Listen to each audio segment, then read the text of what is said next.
My name is Darman Baysinger. I work in the maintenance department at Volusia County Schools. Been with them for 18 years. It could be anything from air conditioning down to plumbing, electrical.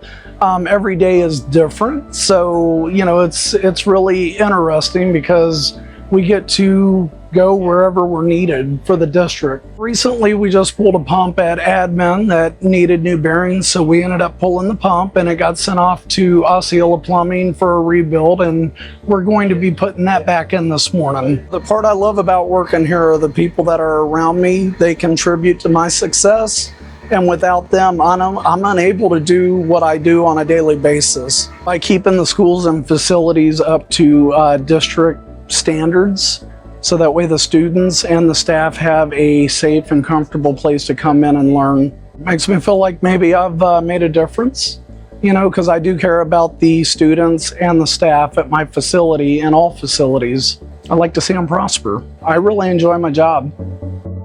Today, we celebrate Maintenance Worker Appreciation Day. Our maintenance team is the backbone of our school community.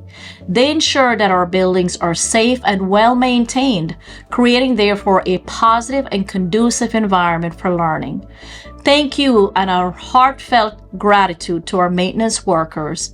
I want to say thank you. You are so appreciated, and for all that you do for our students each and every day. Once again, thank you.